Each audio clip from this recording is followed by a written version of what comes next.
Welcome to this edition of At the Mic. I am your host, Keith Malinak. It's the Thursday Deep Dive edition. Now, this is pre-recorded, and if all goes well, it's October 30th, and it's 3 p.m. Eastern, and you're hopefully watching this on X as if it were live. But I just wanted to be upfront with you, just so that you know going in. We're a couple of weeks out from then, but it's kind of like a Halloween-esque type deep dive. And it was the only way I could sync schedules with my buddy Tom Carr, which in fact, I forgot to check the date before we got started. He's been on this show before. All of the pinned shows that we've done, they're pinned to the top there. All of the previous shows, I should say, pinned to the top here of my X account. So if you want to click on that article that's pinned to the top, there it is, June 20th, 2024. It's right near the top of the thing there. And then there was another time that he was on here. So just scroll through there because Tom is always a lot of fun when we talk with him. And we needed him to be a part of this Halloween season here. Sorry, I'm just scrolling through here. Boy, there's a lot of conversations I had about election integrity. I see that. In fact, that reminds me, a week from today at 3 p.m. Eastern here, at Keith Malinak on X, Jovan Pulitzer will be back as we get an update. We're a year removed from the last election, and we're a year before the midterms, and so we're going to check in with Jovan on November 6th, and we're going to see is our election integrity process getting any better? What's the story there, Morning Glory? And so Jovan Pulitzer will be here. He is a brilliant mind and knows all sorts of stuff there. In that realm. He's the tip of the spear at getting our election integrity. Okay. Friday live stream. I got to tell you that too. That's tomorrow at this time, 3 p.m. Eastern. Okay, let me get Tom in here because and let me give you my here's a computer graphic if you want to follow Tom Carr. See on X, it's at TCarP. See that? There you go. How are you, Tom? I'm great, man. I even added it to my little name tag there. So if anyone's interested. See that over there? The first question, I have a question for you. How's the nation's favorite Nana? Oh, she's doing okay. I mean, actually, it's pretty rough. I'm sorry. 2 days after she turned 100, she injured her back, and she's been really struggling with pain since then. I mean, she's in good spirits, but it's been a challenge. I can't imagine being 100 years old. But the birthday party itself, as many people saw on my X account, she had a great day. It's just she hasn't been able to shake that injury from a couple of days after that. So anyway, thanks for asking. But for being 100, she's doing great, you know. Okay, it's Halloween tomorrow. Again, if all goes according to plan and this thing posts properly. So anyway, I had to get you in here, and I'm glad we could sync up schedules. This is the first recorded thing that I've done, so that's why I'm a little nervous here as we do this. But I hope all goes according to plan. And I wanted to get you in here, and let's kind of reset you and your story. Just a brief reset on how you got into ghost hunting and how long ago that was and where it's led you. So it'll be 40 years in two years. I've been doing this for 40 years, off and on. I mean, not a solid 40 years, but I've always been diving into it and researching it and reading about it since I was 16. Got into it just because me and some friends thought it was kind of cool to go wandering through old cemeteries and haunted locations. We discovered a book called Phone Calls from the Dead that talked about how you could record ghost voice. And we started doing that. We captured our very first EVP that said, "Get out. You don't belong here." EVP stands for Electronic Voice Phenomenon. We just got sucked in. I've had the pleasure of investigating some of the nation's greatest haunted locations, as well as some of the really unknown ones, old cemeteries, Alcatraz, the Barren Wallen Mill in Utah, which doesn't exist anymore. So yeah, it's been an exciting and interesting experience. as a history buff, I think I look at it that way more than anything. That's cool. It's the history side of things. I mean, I got to go walking through uh, uh, an old military fort and mountain man fort late at night, and I got to go walking into the rooms that you could usually only look at through a piece of glass. They had a door there. You couldn't go into those rooms. They opened those doors for us and let us go walking in there. I got to sit in places where, you know, some great historical figures had sat. And that right there in itself is what excites me about ghost hunting, the history side of it. Yeah, I bet. Then you throw in seeing dark shadows or capturing an EVP or a full body figure standing in front of you saying, "What are you doing here?" That stuff right there just gets you excited. In fact, I hear a ghost somewhere behind you there right now. That would be that would be my dog upstairs. Apparently someone's walking by. I was know how that goes. I was gonna bring him down here, but he likes to stick his nose right here, and yeah. That's funny. I got you, man. So, okay, that's and before we part ways today, I want to ask you about some upcoming ghost tours, if you will, that you've got ghost hunts coming up here that are just fascinating to hear you talk about. Okay, so I guess if somebody says, "Hey, you know, that sounds like a lot of fun, going out there and doing some ghost hunting." In fact, check this out, bro. I got to tell you a story about this. This right here, this is a what you call it, like a electromagnetic radiation tester. So this guy right here. So I bought this to just see where hotspots were around my house, maybe unhealthy hotspots, you know, for EMF purposes and stuff like that. And it's been eye-opening. But my question to you is, this can also double, right, as a ghost hunting an apparatus. EMF detector. Yep, an EMF detector. Just like this right here. This is the K2 meter that I have. I really like this. Again, doesn't like my cell phone. The biggest issue with these things is obviously you want to make sure there isn't a lot of electronics around you because they're pretty sensitive. But it's a lot of fun. Yeah. In fact, there's another show pinned to the top there where you and I went out with a couple of my kids and did some ghost hunting.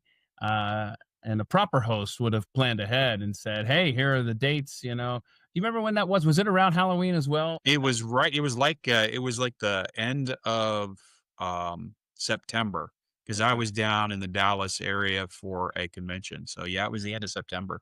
Okay. And then we filmed it, and then we went live with the evidence, which was, you know, here's the thing about ghost hunts. You never know what's going to happen. I wish I probably should have uploaded. We did capture one EVP of a girl saying help. But and then you caught that after the fact, right? Is that what it was? Yeah, caught that after the fact. Yeah. Because I mean, in full disclosure, like I think you started to say there, not all ghost hunts you're going to find something. And in fact, when we were there that night, we didn't exactly experience firsthand anything. But we had a lot of equipment failure, which was very interesting.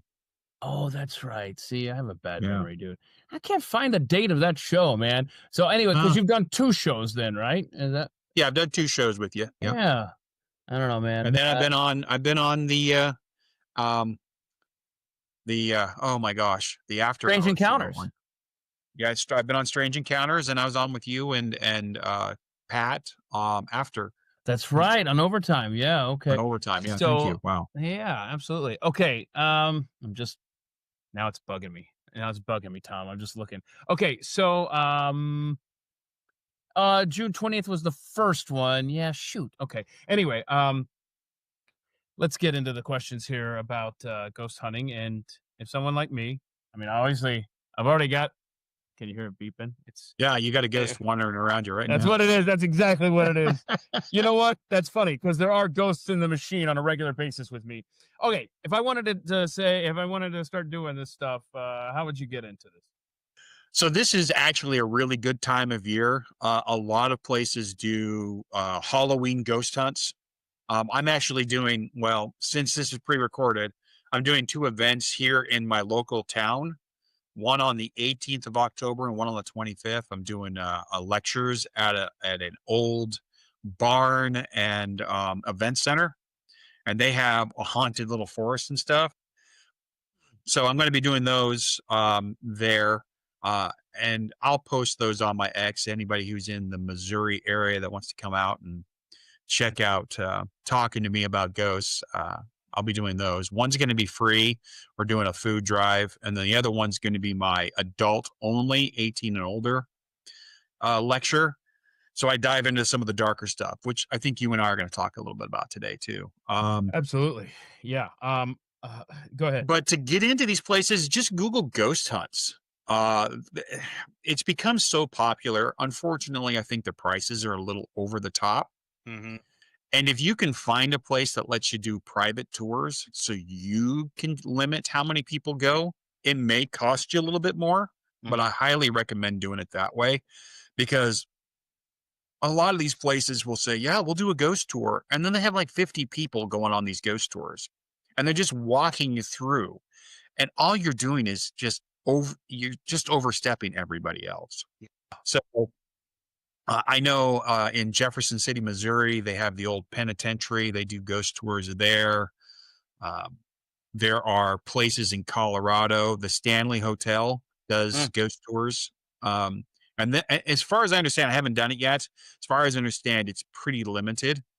Another place that I've been wanting to go check out and haven't had an opportunity yet, down in New Orleans. You can do the cemetery tours, and they do ghost tours there. Then you're mixing that voodoo stuff, bro. I don't know. Yeah, that's creepy. But yeah. So hopefully next Halloween, I'll be down in New Orleans for that. My wife. All right, very cool. And I'm only being halfway facetious when I say, if I were a ghost, because people may not believe this about me, but I am 100% an introvert. I really am. And if I'm a ghost and I see 50 people rolling up on me, I'm not going to want to go hang out over there, you know? Like I'm better with the one-on-one stuff, you know? Do you ever find that crowd sizes affect a ghost presence? Yeah. So now I've seen both. It's very rare when you have a large group that activity happens, but if you can get a large group together, get them centralized, right, control the environment and use their energy, I've actually seen activity increase. Oh, interesting. So one of the things that we like to do is, if we have a somewhat large group, if I ever do a ghost tour, I usually keep it between 8 to 12 people max. That's including the investigators that are going with us. Okay. We've actually sat on at the Union Station in Ogden, Utah, which was once owned by Al Capone, I might add, and has the historical Browning Gun Museum on the second floor, which is really cool. But we were on their stage, and we had like 12 people, and we were just sitting in a circle, just talking and just, talking about everything that happened that night, laughing, having a good time. And we started seeing dark shadows all around us. Like, what are these people doing? I want to be involved. So if you can control the situation and you can get people to be quiet and focused on something, I think you can actually get better activity with a larger group. Okay. Now, with a smaller group, you're going to notice things more. You're not going to have as much false positive, is what we call it. So you're not going to have people talking over and whispering. So you think you captured it. So I have where's my audio recorder? Here's my little audio recorder. So I always keep this around my neck, turned on the minute I walk into a place. And then I'll listen to the audio to see if I capture anything. But unfortunately, when you get these large groups, there's people that are talking like this. They're whispering because they want to be polite. And I have literally told people, I understand you want to be polite, but you know what? Don't whisper. Talk loud and talk clearly. That way I can determine whether or not I've actually captured something, or if it's just one of you whispering. So small groups are a lot more fun. Because you can have more interaction. You can tend to focus in on certain spots.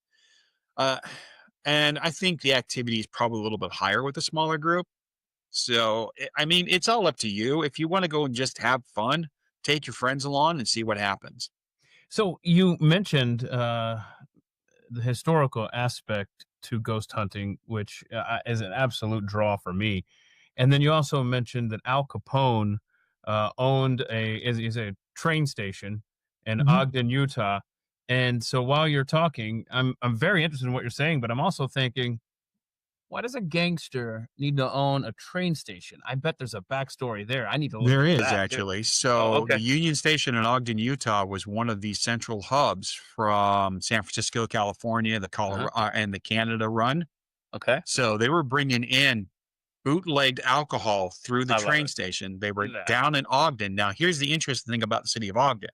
The Union Station is on historic 25th Street. Underneath 25th Street, they used to have a tunnel that connected the train station to all the little stores that were there. So they wouldn't deliver freight on the road. They would take it through this tunnel underneath the road, and they would just deliver to every store. Al Capone caught wind of it, and it is considered the second, kind of like the Shanghai tunnels in Portland, where they had speakeasies down there, brothels. He owned a major part of this section in Ogden, Utah. His gang. So Did that they not had raise suspicions of the local authorities? And what years are we Ogden. talking about? Yeah, we're talking about Utah, obviously with the LDS Church out there. That's Ogden where I'm has always been a kind of a dirty, kind really. of the underground town. So, It. Yeah, go ahead. I was gonna say, what years are we talking about again? Do you know? Because wasn't Uh, prohibition not happening while it was Prohibition time. Yeah. that just seems I'd have extra to like do an some. extra layer of difficulty, like a degree of difficulty that's We unnecessary. are Like in other talking words, about. it must have been the setup then, not the geographical location then. Like I feel like you could have gotten away with something more in another part of the country, but you're saying that the uniqueness of how it's set up underground is what really The was. uniqueness of how it was set up underground and its location led to a lot of kind of dirty, kind of underground stuff. Now I haven't. Now the tunnels themselves that are underneath 25th Street are pretty Mhm. much collapsed now and covered in, and most of the stores, their basements have been cemented in. I do have an interesting story about it though. So Okay. we were staying at a hotel that was right on 25th Street. Okay. One of my buddies and I, who were both big ghost hunters, we were down in the basement trying to find a way to get into the tunnel. Huh. We actually found behind a washing machine a hole in the wall. So we moved this. We were in this hotel. We're down in their laundry facility. We're not supposed to be there. This is We Ocean's moved 11 this. stuff, bro. Yeah. So we move this washing machine and we shine our flashlights and we see this tunnel and we go crawling in through this hole. Yeah. We found an old bar down there. Um, like it had the old Western style swinging doors. We didn't have any ghost gear. All we had was our flashlights. And we're just exploring because we are both these huge history buffs going, this is so cool. As we're down there were still tables and chairs in this bar. We start seeing things moving, and then the doors start swinging like this. So as we were crawling out, we crawled out of that tunnel and come back into the hotel. And there was a lady doing laundry. She screamed bloody murder because we came crawling out from behind the washing machine, scared the living bejeebies out of her. The hotel manager was just pissed at us for doing it. And I was like, well, there wasn't anything that said we couldn't do that. There's no kidding. signs or anything. Thank So we went back about a month later and they had literally cemented up that wall. Dang, that chick ruined Yeah. it, man. Yeah. It was, Okay.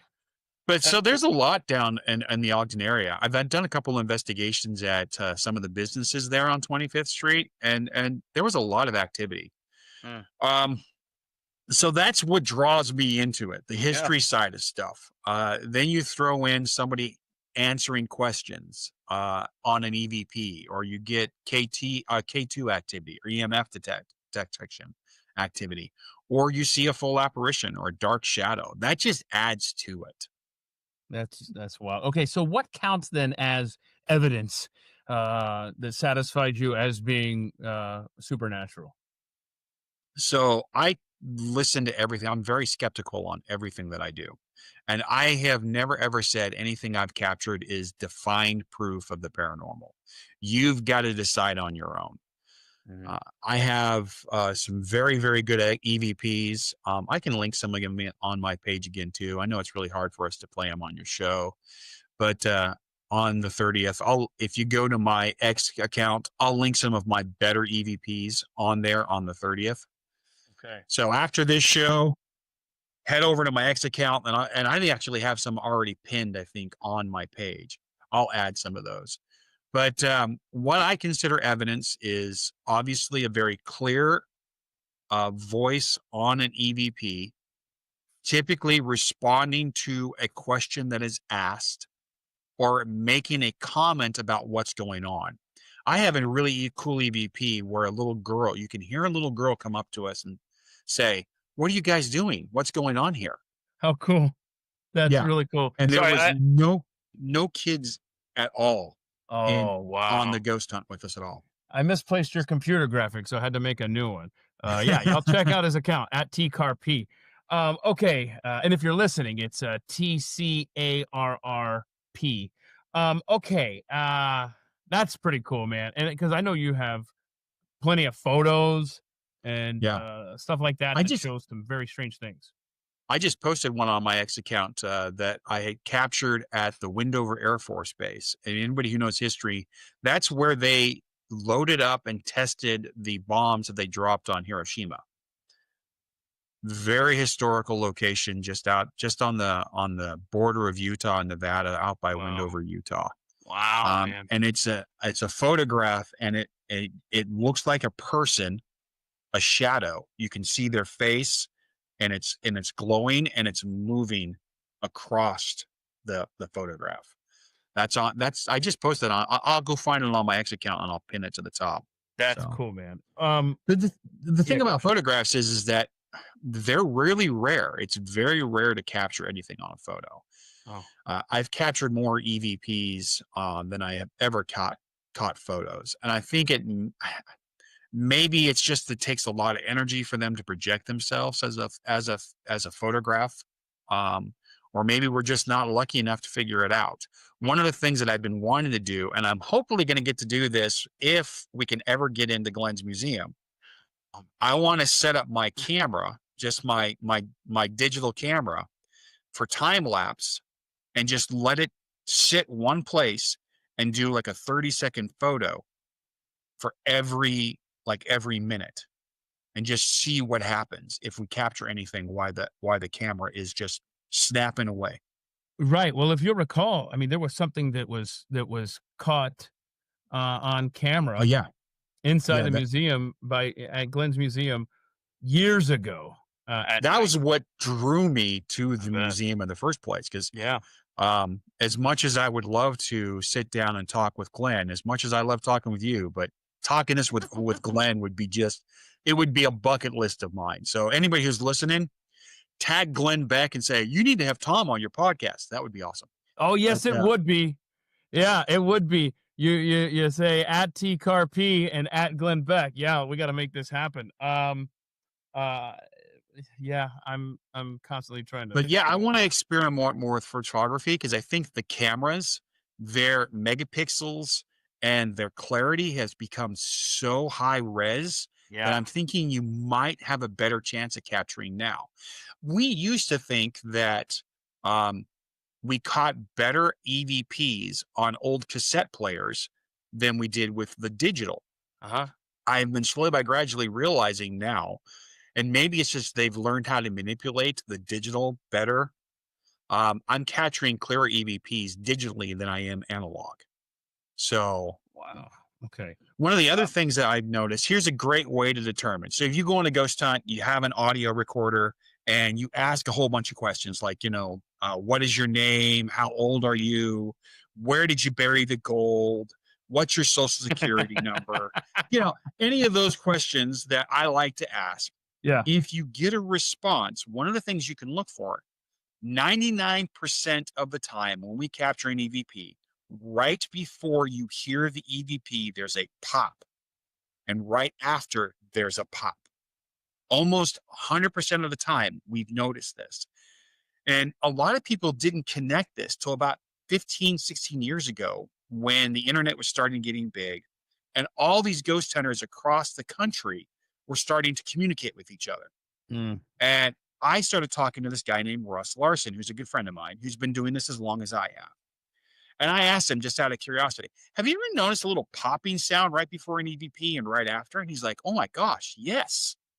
So we started asking other ghost hunters and we started comparing EVPs, and that pop is almost the exact same frequency on every EVP that we've ever caught.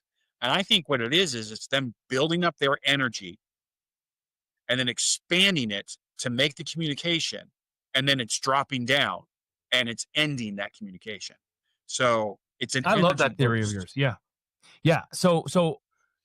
Uh, yeah, I remember you telling me this last time. That's something else. So is the loudness of the pop, I know the frequency is the same. Is the intensity of the volume of that energy pop, does that correlate with the length of the message? Because obviously the messages are typically really, brief, right? I mean, they're really quick. Five to 15 seconds long. Right. So Okay. if it's a 15-second message as opposed to a 2-second or 3-second message, is that pop more intense then, or is it the same pop? That's a very good question. I have no answer for, but now you've got me wondering if that's the case. Get back to us on that. Okay. Yeah, So I'll have to check that one. yeah, there's multiple. Well, let me before I get into that question. Would you say that the evidence, as far as ranking them, would be seeing it with your own eyes, seeing something move would be the next desirable evidence-based situation there. Maybe then it's the hearing it, then it's the EVP reading, and then maybe down here is the I lost you. I lost you, Keith. okay. Can you hear me now? Well, we're back, but I lost you for about a few seconds. Okay. So I was just I missed ranking. that whole question. Okay, that's fine because it was pretty cumbersome anyway.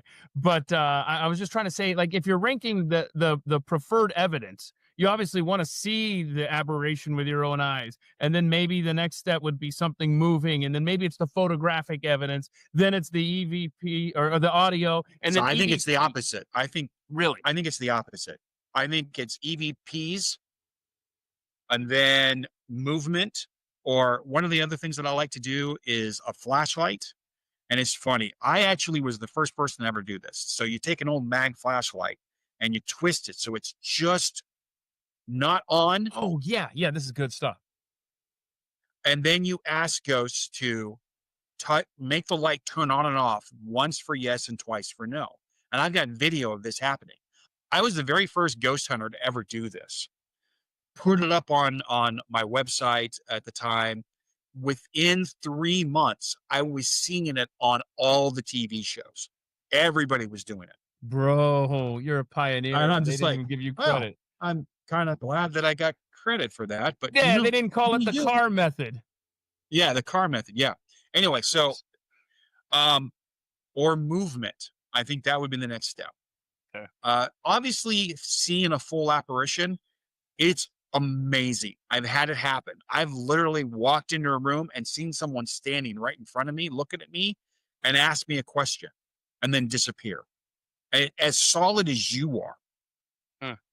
That is amazing. But the thing is that it's so rare that I would not put it as the highest proof of paranormal.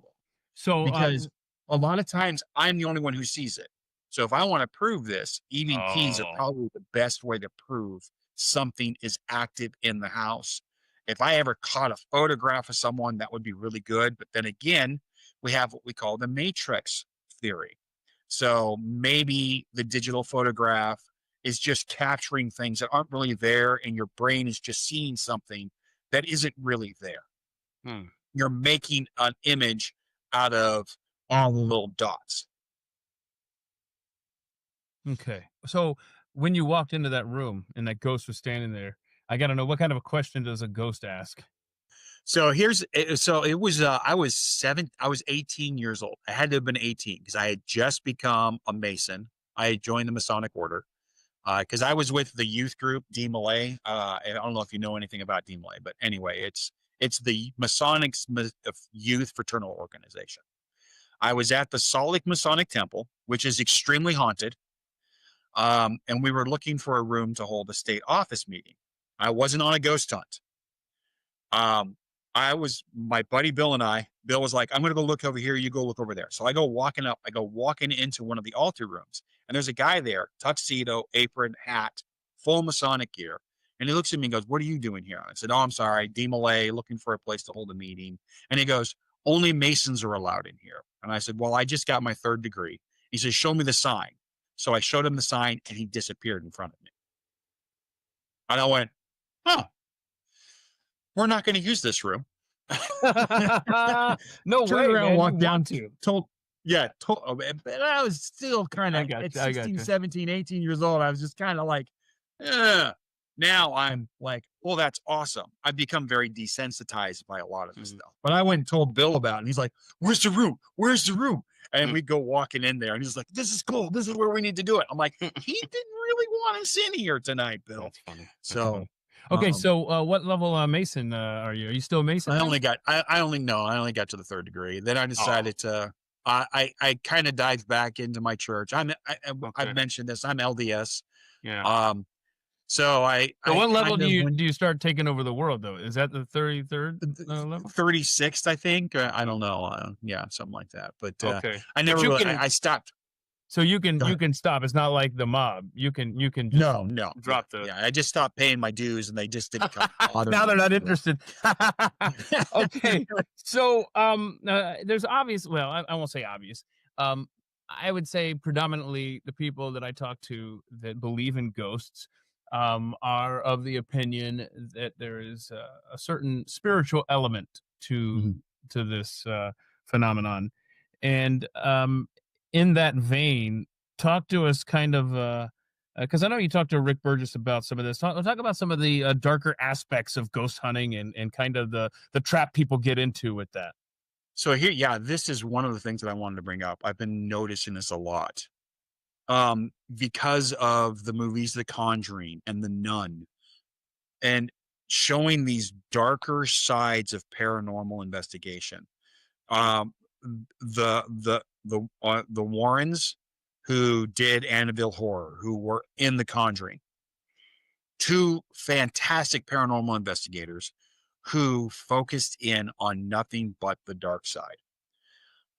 People are starting to dive into that because they want to see it. And I'm sitting here thinking, what, are you insane? That's just crazy. I've had, in the almost 40 years of ghost hunting, I've done 4 demonic investigations, 2 actual possessions, 2 demonic houses that need to be cleansed. I never ever want to do it again. The very first one, I was sick for about a week after. Yeah, that's right. Physically drawn, emotionally drawn. It was just such and depressed. I mean, just so negative, that negative energy. But because of these shows, people are now doing things that I think will open them up to more negative energy. They're starting to ask darker questions.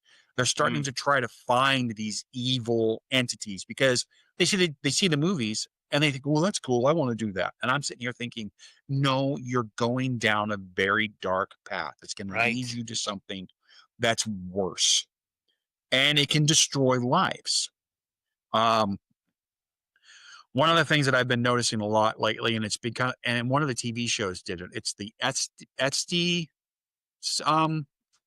project, or SD something or other. I can't pronounce it correctly.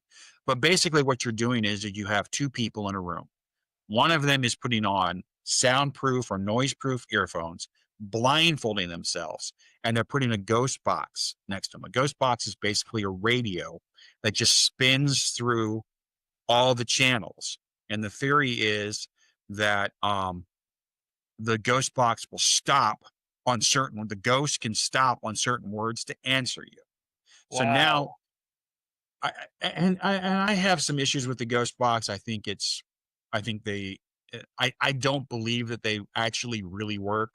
But the biggest issue I have is now you have one person in a room in a haunted location, basically turning off all of their senses and opening themselves wide open to whatever is there, drawing whatever that could be there into them, and possibly, It all I sounds mean, like as possession.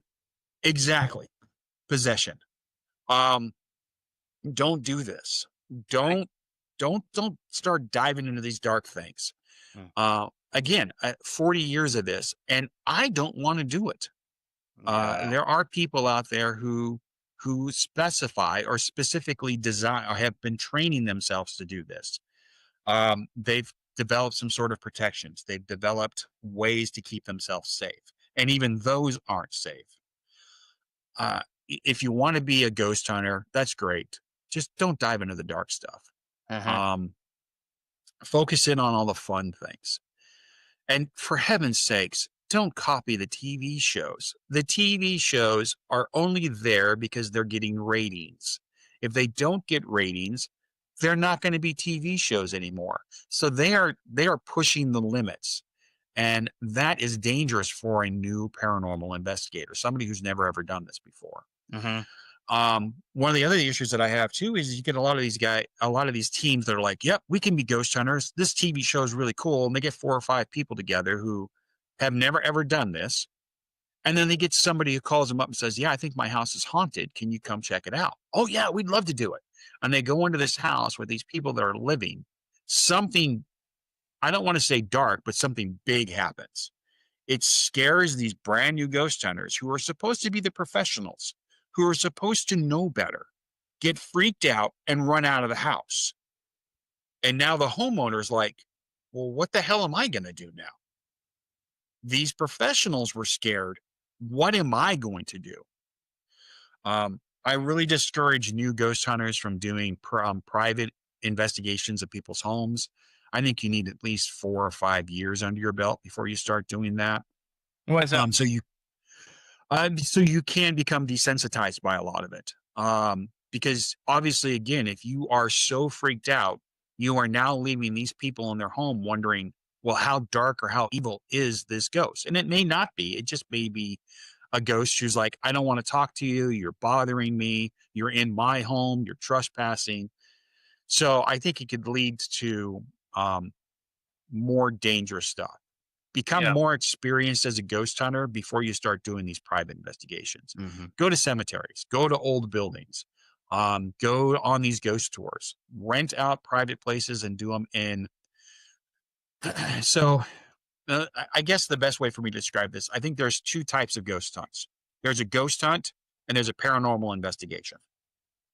A ghost hunt is, hey, we're going to go to a museum. We're going to bring our toys, see if we get anything.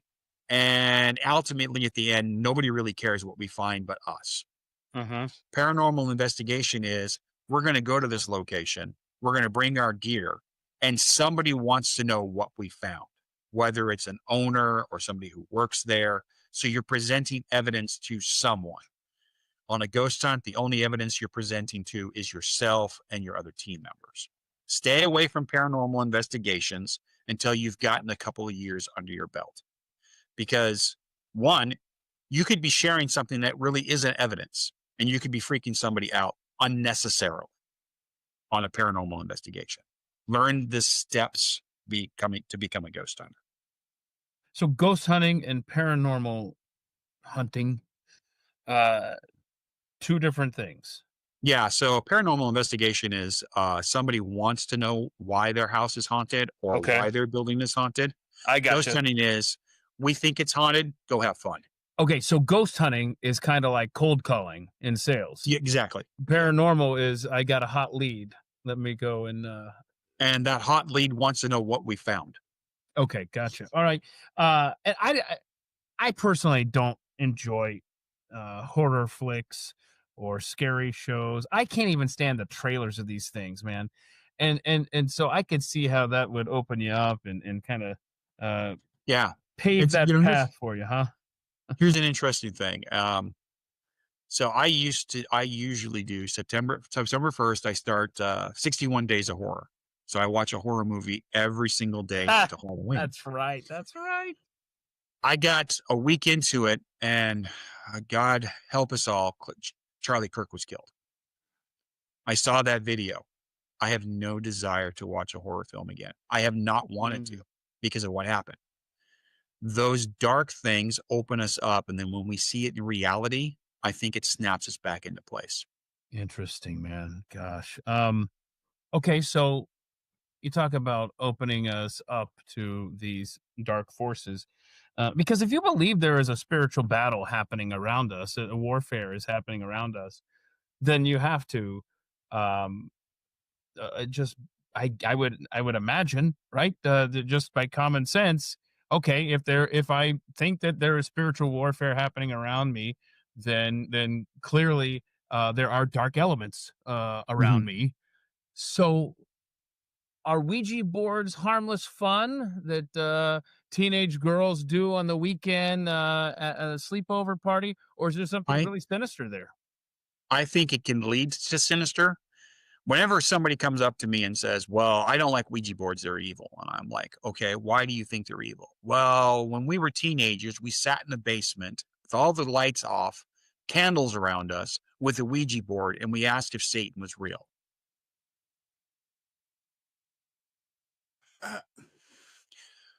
Why? Why would you? Why? Oh, if you've got the Ouija board that was sold to teenage girls that's pink, that comes with pre-printed questions like, is my boyfriend going to be cute? You're not inviting in negative energy. I don't recommend using a Ouija board because typically you start off with a Ouija board asking innocent questions, and then some bonehead in the group is going to start asking the stupid questions, regardless, because of the negative aspect of the Ouija board. The Ouija board or the spirit board is one of the oldest devices for communicating with the dead. It has been used. What's the history of this thing? I don't even know. So it started off with sticks and bones. There are many different Ouija boards and different styles of Ouija boards. Again, I need to hook you up with Heather Joseph Whittam, who's a dear friend of mine, who is a folklorist. You should really have her on your show. She could dive into all of this stuff for you. She's been on Mythbusters, on Discovery Channel. So she's the person I go to whenever I have a question about mythology or urban legends. You could probably do a 2-hour show with her on urban legends all day long and just love her. But yeah, so Ouija boards have a pretty long history as far as spiritual things go. What was her name again? Heather Joseph Whittam. Okay. And I mean, I love urban legend type stuff. Oh, she's amazing. That's cool. I took her on a ghost hunt, and we became really good friends. She's the polar opposite politically of us. Okay. Brought her out to Utah to do a ghost hunt, and we took her to a gun range. Oh, right. She had the time of her life. Right. That's the thing. There are so many people who are afraid of guns and gun culture. And if you just expose them to it, you spend an afternoon shooting, now they're ready for self-defense. Anyway. Okay. Anyway, we're going off on a tangent, but anyway, Heather would be great. Yeah. Okay. So yeah, the Ouija board has a lot of darker history because it was used by gypsies and witch doctors and things like that. And how far back does it go? Do you know? Oh, I don't.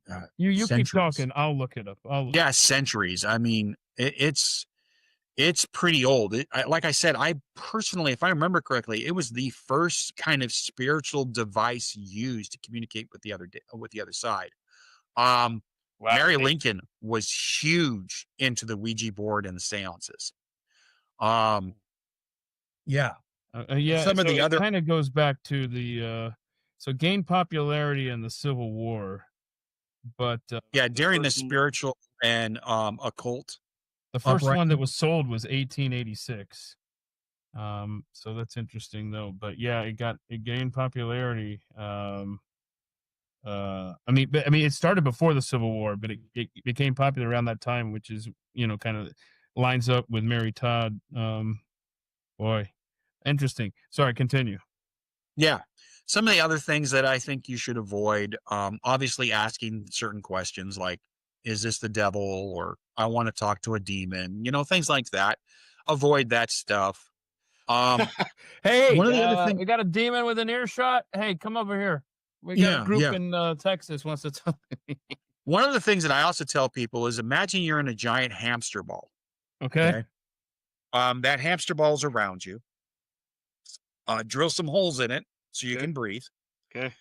And if you believe here, and here, then nothing can penetrate that hamster ball. Most likely nothing will. Kind of sets up an imaginary barrier of protection. At the end of every ghost hunt, I always tell people, make sure you say, hey, thanks for communicating with me. Thanks for visiting with me. Please don't follow me home. This is where you belong. Yeah, but do you say that once you get to your car? You need to say that back in the house. Either way, it doesn't matter.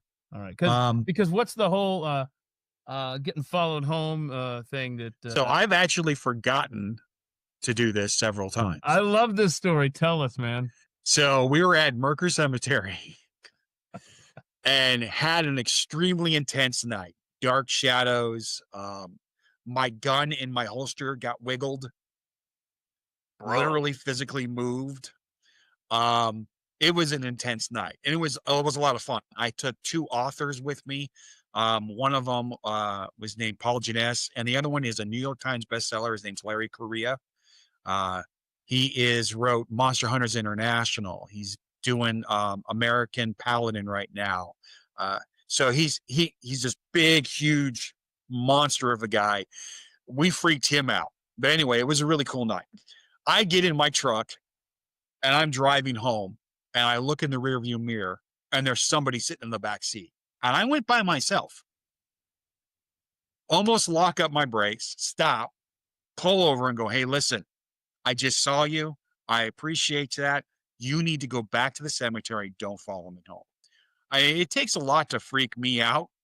That freaked me out because you look in your rearview mirror and there's somebody sitting behind you, Anyway. So hold on, let's explore this for a second. Okay. Do ghosts? So can they just travel from point A to point B very easily? And the reason I ask that is based on what you're talking about here. Like, if you say get out, can he just snap back to the place where he started the cemetery there? Or I think so. I think there are some limitations on some spirits. I think some spirits just don't want to leave the location. Right. Other ones can attach themselves. I had. He's not been around a long time. So I did the investigation at the Wendover Air Force Base. I was in the mess hall, and I was asking some derogatory questions for people in the military that I would think would offend them, and to get a reaction. I was basically questioning their sexual preference. And I said, well, if you can't do this, you must be gay. At that very second, I felt a hand hit my chest and a foot behind me do a military swoop, and both my feet shot straight up. And I landed flat on my back. Bro. After that, we had a ghost attach itself to me and then later on attach to both my boys. His name is Matt. He's very protective of the family.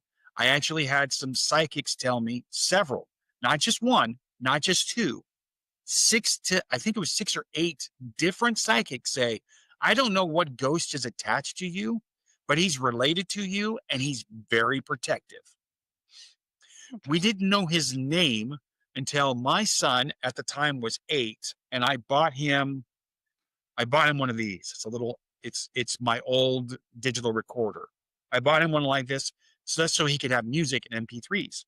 What does my 8-year-old son do? Well, I want to be like Dad. Walks into his bedroom and starts holding a ghost investigation in his bedroom. And he says, is there any ghosts here? What is your name?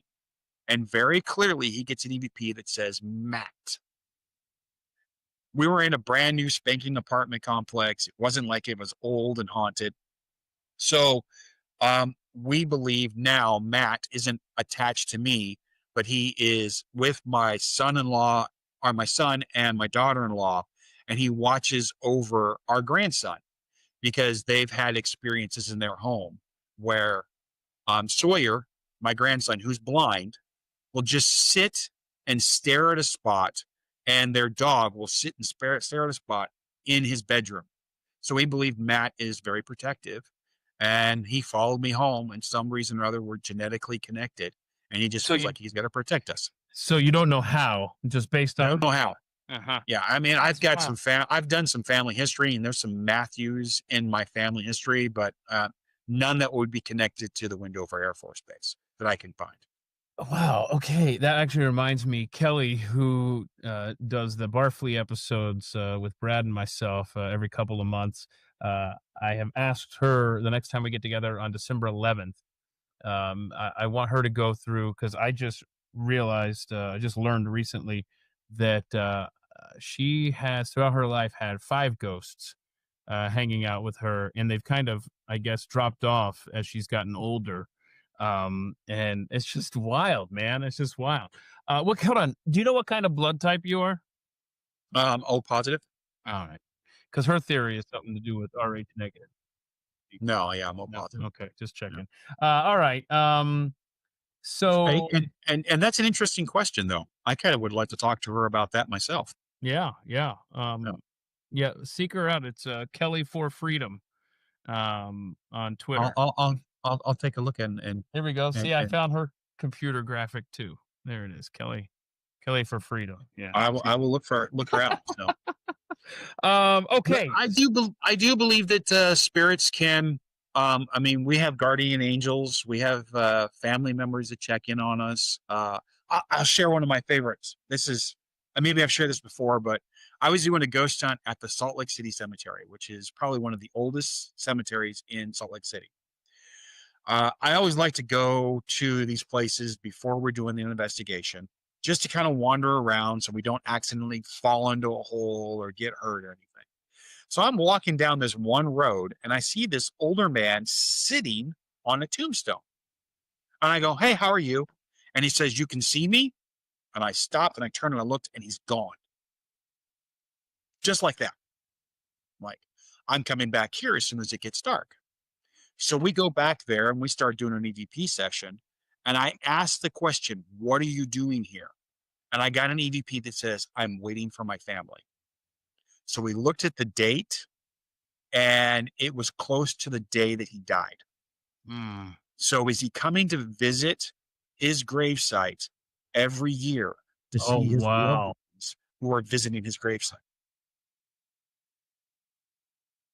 So that's wild, dude. That's cool. So hold on a second. Let me ask you this. Do you think that people such as yourself, such as Kelly, are certain people, I guess more, what am I trying to say? Do they draw the energy more easily? In tune with the spirits? Yeah. More in tune with the spirits?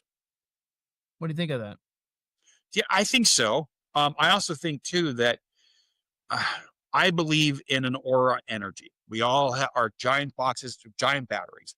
We have this energy that projects around us. They've actually shown people in thermal cameras that have different energies that can be projected around them.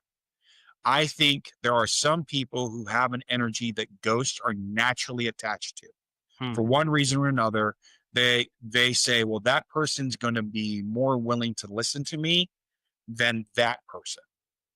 I think paranormal investigators, people who have been doing this for a long time, that energy slowly but gradually changes by our interactions with ghosts.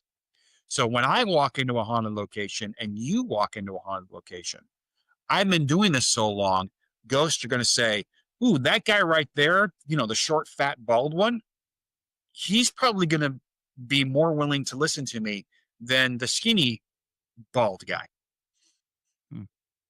So they're possibly seeing something that energies that they're seeing our, let's just call it our soul, our are energies themselves. They're seeing that dimension side that we are not seeing. So they become more willing to communicate with me because they go, well, he's going to most likely listen to me because he's listened to other ghosts, or his energy is projecting an image that they would find more interesting. I do believe that women, especially women, are more in tune to the spiritual side. I think it has a lot to do with them, the ability to give birth and their mothering mentality. I'll share another experience that I had. Merker Cemetery again. I love Merker Cemetery. It's a great place. It's out in Utah. Old cemetery. I took a couple people up there, and there was a younger girl there, and I kept seeing a little spirit next to her, just a child almost, clinging on to her like it was scared. In the middle of the night, I just looked at her and says, "Are you pregnant?" And she looked at me and she goes, "How did you know? I haven't told anybody." I was like, okay. I said, I can't tell if it's a boy or a girl, but there's a little child energy that has been clinging to you this entire night. So was the baby spirit there? I don't know. That's wild. I just thought it was interesting, but I do think women are more in tune to this. I've gone on ghost hunts and women have I've done a ghost hunt with nothing but women. And the energy was insane. I mean, over the top investigation.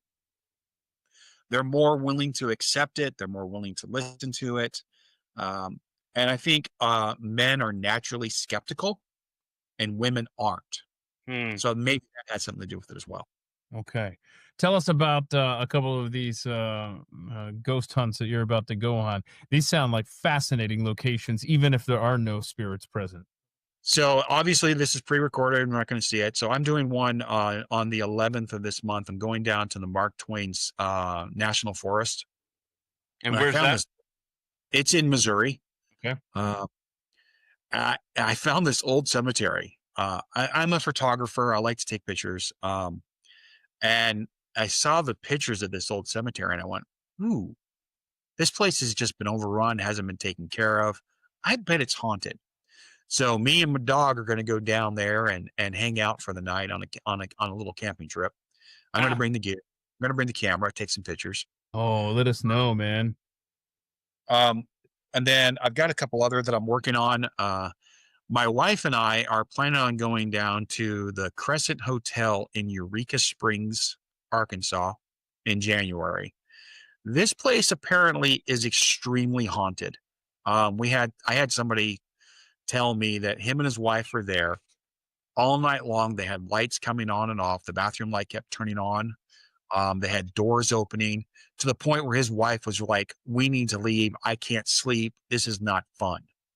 So it's a pretty haunted location. There's a couple other cemeteries that I want to check out.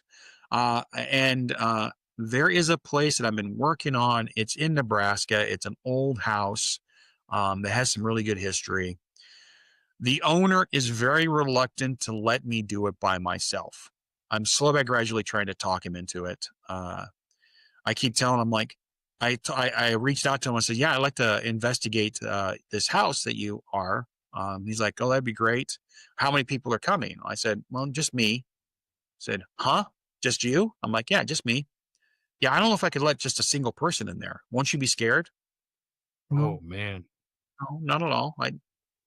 Just me. Unfortunately, he wants like $400 for me to do it. All right, fella. No, we'll see. So I'll great talk him out of it. Now, okay, I will share a recent experience that I just had. Okay. My current job, I work in a little town here in Missouri called Lone Jack. Lone Jack is the site of a Civil War battle. They have a historical site there. Where the battle took place.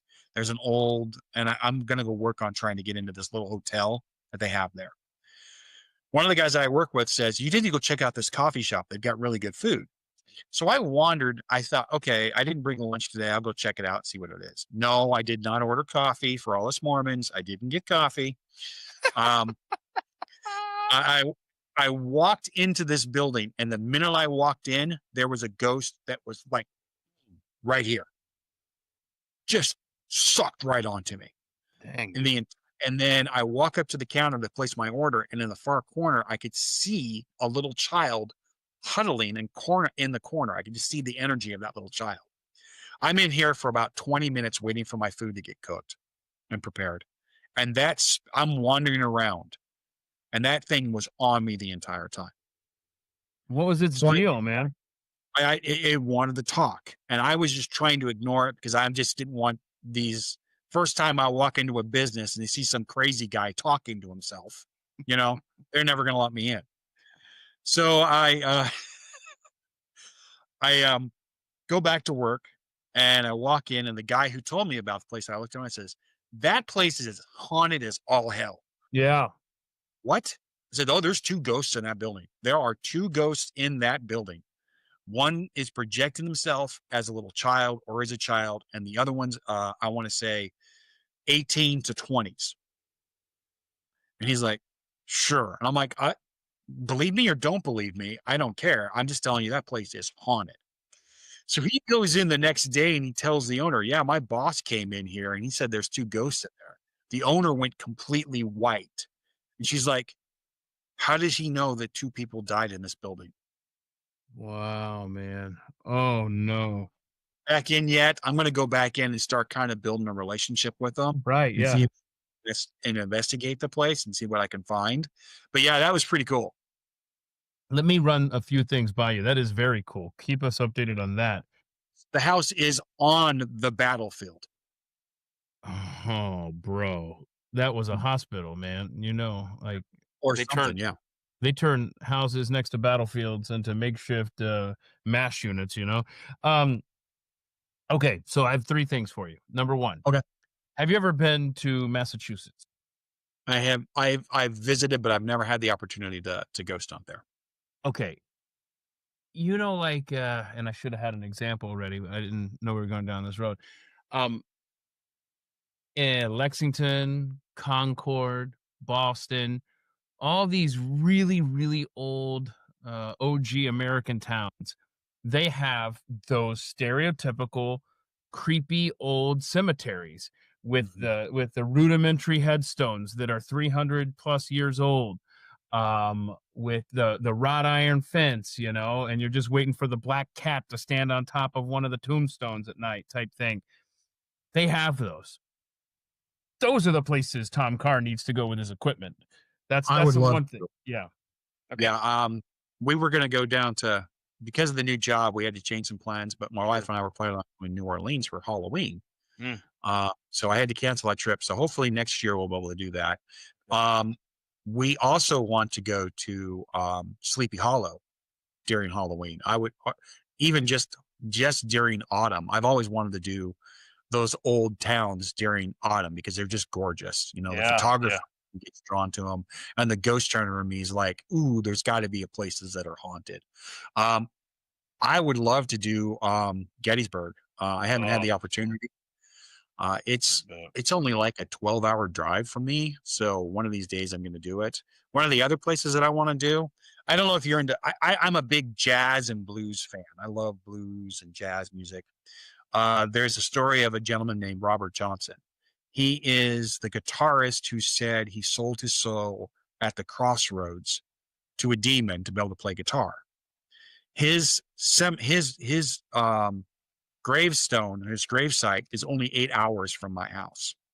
I have got to get down there. So I'm such a big fan of music. I want to just go down, just investigate his gravestone just to see if anything there is. Yeah. One of the other cool things about Missouri is Missouri was a pioneer state. There are little tiny cemeteries everywhere. You can't drive down a backcountry road without seeing 2 to 3 of these little family or old cemeteries that are in disarray. Yeah. A disarrayed or unpreserved cemetery is a lot more active. because I think the spirits that are there are frustrated that nobody's visiting them, nobody's taking care of them. So I think the activity is a little bit higher. So I've done a couple around here, had a little activity, haven't captured anything. They've been, short trips and stuff like that. So I'm working on trying to get through some of those. I did investigate Hans Mill. I think we've talked about this. Or maybe not. Maybe I talked to Pat about it. Hans Mill is here in Missouri. It is a historical site. Right before the Mormons were kicked out of Missouri, and Governor Boggs decided to write the law that said you could just basically kill Mormons, which was in effect till like 1978, I think, 76 or 76. Yeah. Mm-hmm. Anyway, Hans Mill, there was a group of Mormons there that a mob of 200 men came in and massacred pretty much everyone. I think it was 19 or 20 people were killed. 2 of them were children. So I decided to go down and do a ghost hunt last year. I was just sitting there, and as the activity started to happen, I started hearing footprints on the gravel road next to me. Just as activity started to happen, a whole bunch of teenage kids showed up and just ruined it. And they spent the entire time asking me questions, and I was just like, okay, because what are you doing here? Oh, I'm just hanging out. Well, I hear there's ghosts here, and I'm like, yeah, I'm looking for ghosts, and they just start asking. So I want to go back and do that one again too. I actually had a family member that was killed there, so I'm related to one of the people that died there. Oh my goodness. Okay. So let me ask you. Let me ask you this deep question. Then I want to go back to a couple of places you were talking about there. As a Christian, how do you reconcile the afterlife with these spiritual entities still hanging out here on Earth, hanging out at their grave sites or in a building where a tragedy happened? Like that's always been something that's just kind of been in the back of my mind. Are they in 2 places at once? What's the story there? So I do have a theory on this. My faith believes that the separation between us and them is through a thin veil. A lot of people have that same theory. The typical purgatory, Catholics believe in purgatory, Mormons believe, or Latter-day Saints, I always try to get that right now. Latter-day Saints believe in a spiritual prison, a place for those that have not accepted Christ or have not been given the opportunity to receive Christ as their Savior here on earth, are in this spiritual prison. I believe that is a separation from Christ themselves, and that is here on earth, and it is just separated by a thin veil. I think sometimes some of those spirits cross through that veil, or the veil is thinner in certain places. So it's easier to communicate with those on the other side. Okay. I also believe that there are spirits that just don't want to admit they've died for one reason or another. Maybe they feel guilty for something. Maybe they have unresolved issues here on earth. They just don't want to admit they've passed on, and they still are wandering the home that they grew up in, or wandering the workplace that they lived in. Maybe I'll take the Baron Woolen Mill as a really good example. One of the ghosts that were there, his name is Phil. We confirmed his death. We confirmed his name. He was a caretaker of the Baron Woolen Mill, and he worked overnight. On Fridays, Saturdays, and Sundays, he would maintain the machines, do all of the stuff, clean up after everybody. He had a heart attack on a Saturday night, they believe, and he wasn't found till Monday morning. I believe Phil was still attached to the building, still trying to maintain it and take care of it because of his love for not only his job, but for the building itself. I have seen him multiple times, full apparitions. I started taking care of this place. I started doing the yard work there. I started keeping the weeds down. We started trying to secure it, make it so kids couldn't break into the place. I think he saw me as a new caretaker, and that's why he communicated with me more. I appreciate what you're doing. I love what you're doing. Thank you for helping, kind of mentality. So he started showing himself to me more, and some of my investigators that were doing this with me. Okay. I think that is a possibility. I also think, again, like I said, I think there are people who just don't want to admit they've died. They're watching their loved ones. I can't think of the name of the place now. There's a old mountain man fort in Wyoming. There's a story of an older couple that retired who loved working there, or who volunteered and worked there and lived there. They were there for 5 or 6 years. The husband passed away. She said to honor him and to honor what we're doing, she stayed on and continued to work there. People said that after he had died, they started finding the chores that he was doing were being done before they went to go do them. Then he started getting spotted and seen in certain places. This ghost. Okay. Fort Bridger. It's Fort Bridger, Wyoming. Okay. He started seeing his ghost. The day his wife passed away, he was never seen again. Was he waiting for his loved one to pass away so they could cross over together? Oh. And so I guess in your theory, we have some sort of autonomy, right? Which I don't know. It's hard to reconcile that, like, I like what you're saying. It's just that I feel like you lose all control after you die. And we have no idea what their time is like compared to us. Yeah. Christians, there are some people who believe that one day to us is 1,000 years to them. Yeah. So we have no idea what time is to them.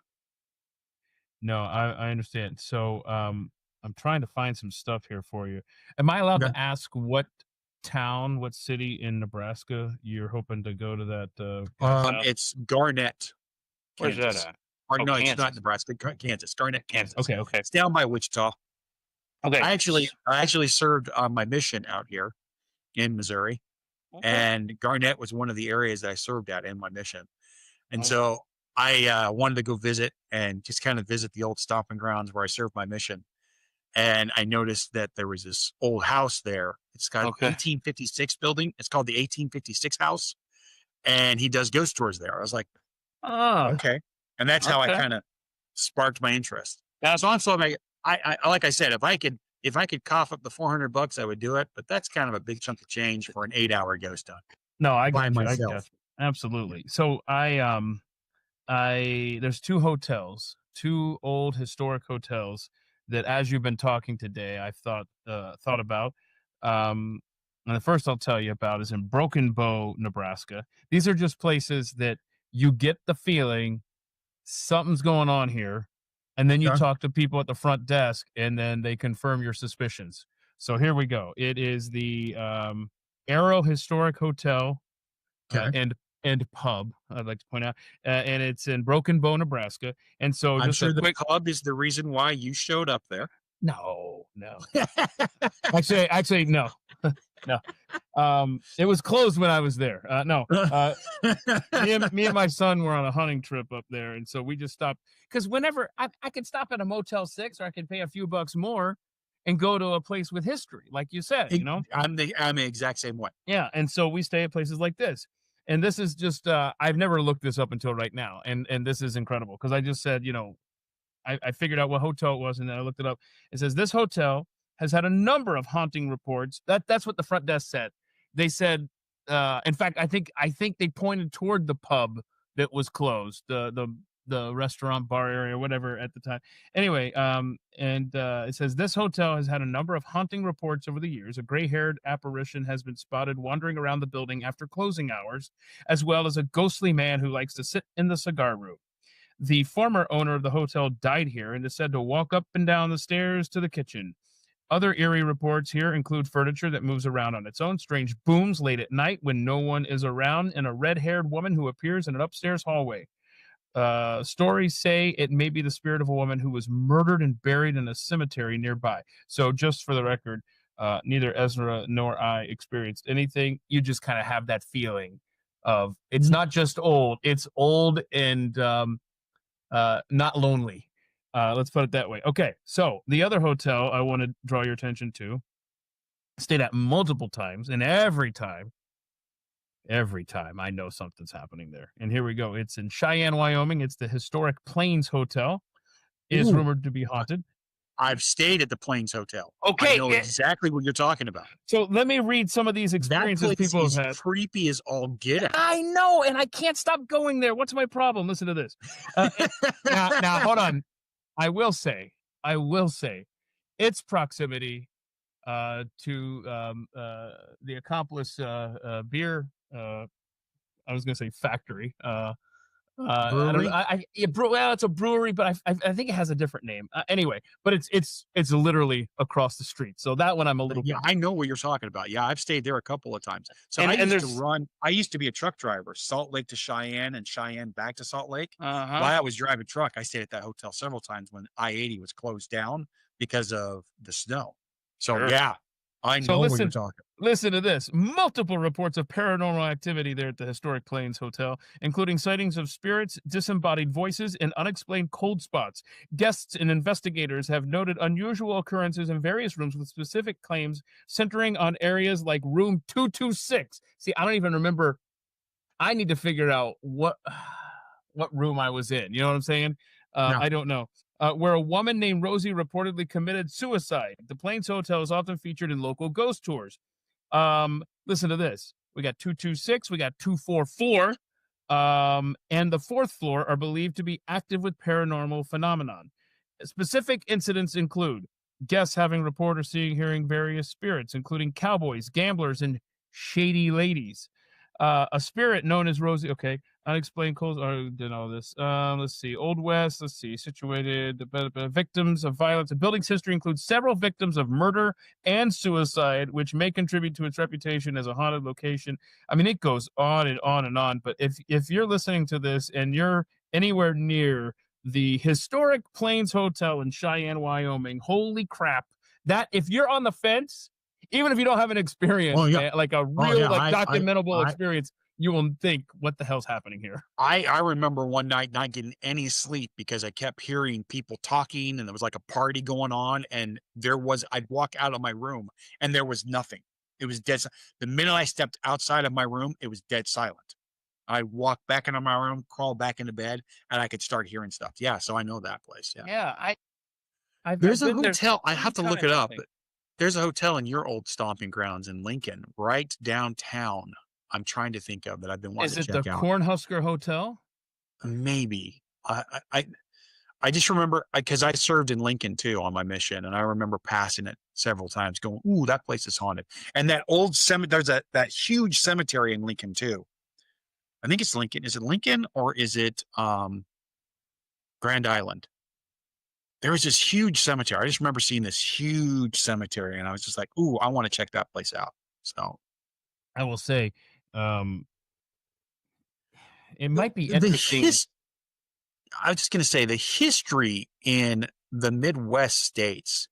I mean, they were the frontier of the pioneers for such a long time. That's what I wanted to talk to you about, actually, because just on my most recent trip out west, Ezra and I found ourselves stopping at a lot of historic markers. And then one thing that what they would be is good grammar there. So a lot of people died. Almost as good as your math. Almost as good as my math. A lot of people died on the Oregon Trail. Yeah. And you just had to keep going. You bury them, you keep going. And most of the people that were lost heading west, those are unmarked graves that have just vanished with time, and nobody knows where they're at or anything like that. But there are, I forgot what it said, maybe a couple hundred that are known and still preserved to this day as a roadside marker, and there's a little blurb about them, like who died here and where they were moving from and had hoped to get to, or something like that. That might be an interesting nationwide ghost tour, just to stop at these markers / burial plots and run your equipment there. So here's another interesting theory too. Somebody builds a brand spanking new house, move into the house, and they start having ghost activity. feels like Did poltergeist. they just bury it on? Did they just build their house on top of an old cemetery or an old graveyard or an old Indian burial ground? Sounds like the plot for a movie. Yeah, exactly. No. So.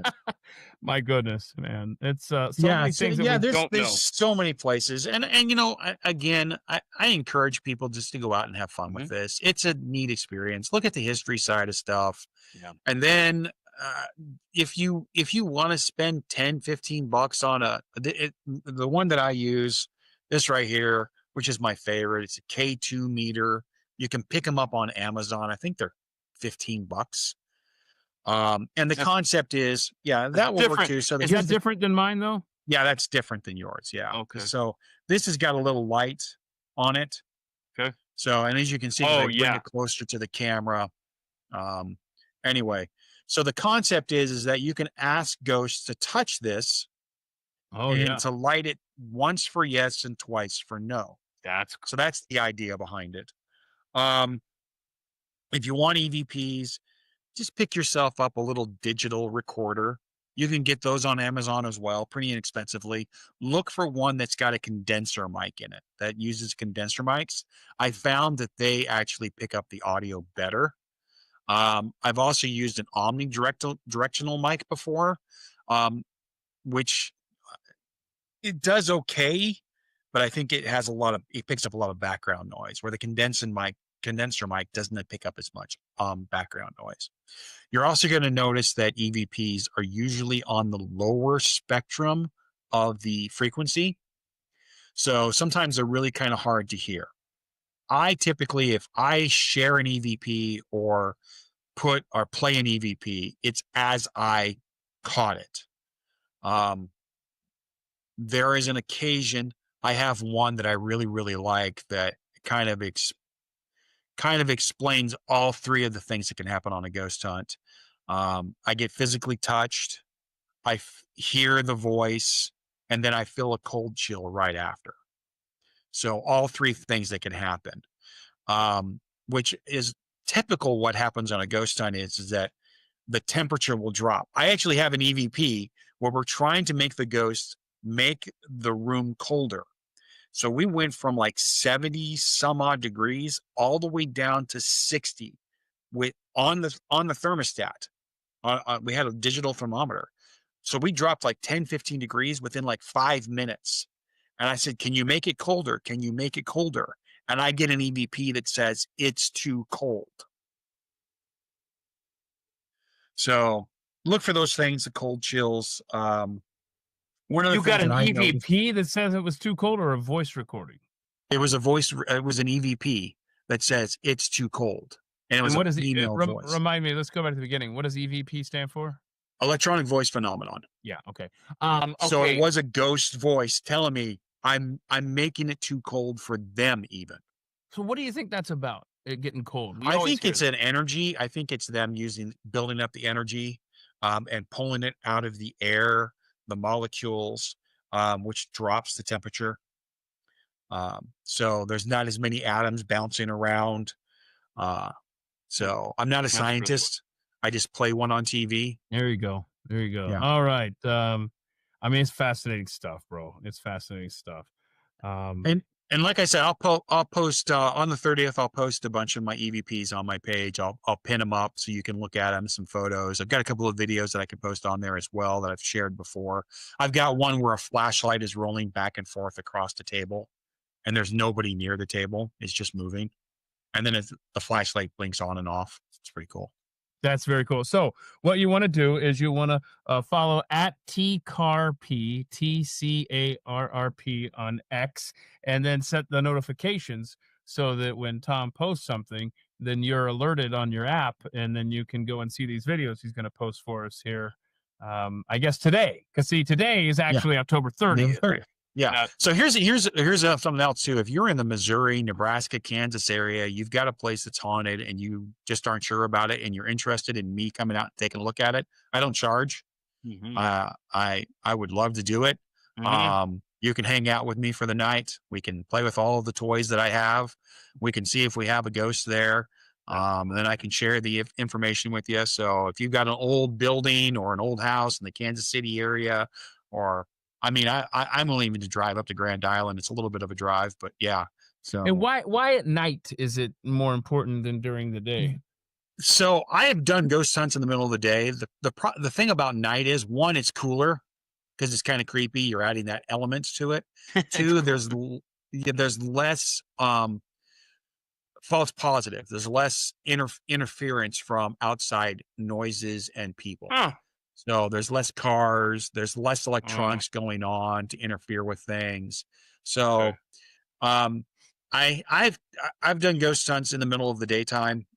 This one that I'm doing out in Mark Twain Cemetery, I'm probably going to do during the day, maybe at dusk, to see how things go. Just because it's older, it's not very well kept, and nothing worse than a 54-year-old tripping and falling with his dog.